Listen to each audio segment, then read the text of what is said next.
Welcome students. In this lecture, we are going to see keys in relational model.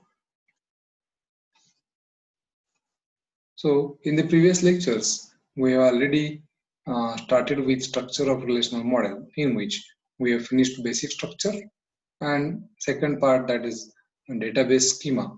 So both the points are over. In this lecture, we will see keys, and in the next lecture, we will see schema diagram. So what are keys? I'll tell you in short, key is nothing but an attribute which can uniquely identify a record from the table. So there are many types of keys like super key, candidate key, primary key, and foreign key. So we will see one by one. First is super key. A super key is a set of one or more attributes that taken collectively allow us to identify uniquely an entity in the entity set. Now we'll take example of this. We have seen customer table wherein we have customer ID attribute, and uh, that customer ID attribute itself is sufficient to identify unique customer. So we have customer ID, customer name also. So in combination of customer ID, if we take customer name also, then this can also become a super key. So that's why it is written as collectively. That means one or more attributes can be taken together to form a super key. I hope you understood. Super key is collection of one or more attributes that can uniquely identify an entry into the table.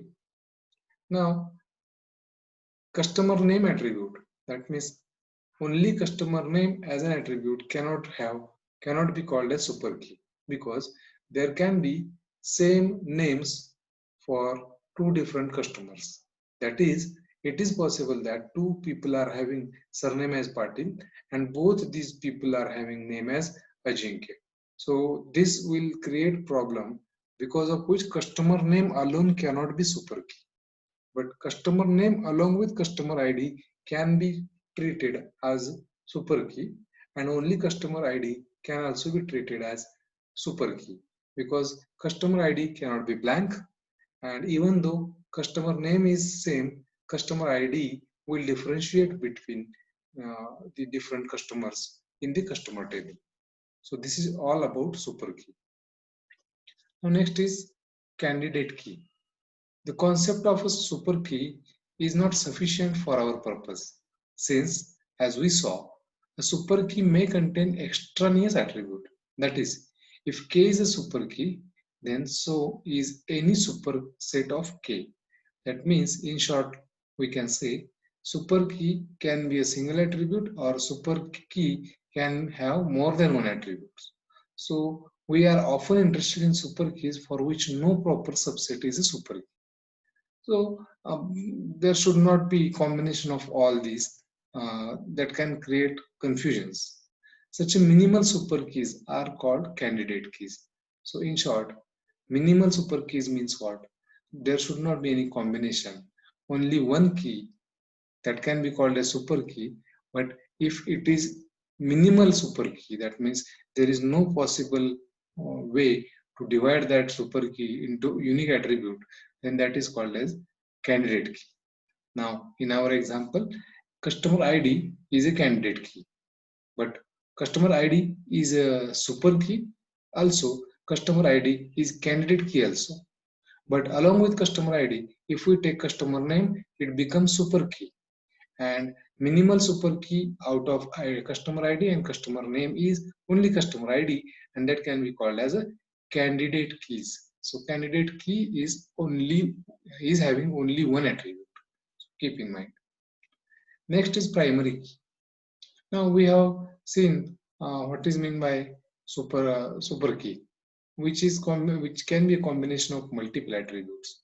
So we shall use the term primary key to denote a candidate key that is chosen by the database designer as a principal means of identifying entities within an entity set.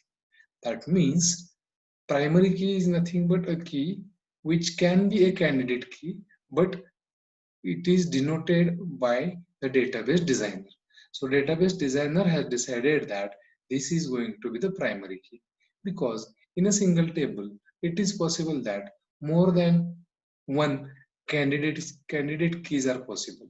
Super keys are obviously more than one are there, but at some cases, more than one candidate keys are also possible. Now, database designer will decide only one key that will define or that will give separate entry from the table. So that particular key is called as a primary key. So a key, primary, comma candidate and super key is a property of entity set rather than the individual entities. So this is what the primary key means. So last one is foreign key. Now, when there is a connection between two different tables, then there comes a concept named as foreign key. So what is written here, you can check. A foreign key is a key used to link two tables together. This is sometimes also called as a referencing key. A foreign key is a column or a combination of columns whose value matches a primary key in a different table. So suppose one table is having primary key as a customer ID and another table is having that uh, that particular key which is uniquely identifying the entry into that table, then both tables, table 1 and table 2, are connected, and while connecting we can identify unique record from other table using a foreign key. So this is what the concept of foreign key. Concluding remark. Thus, we have seen super key, candidate key, primary key, and foreign key in relational database model.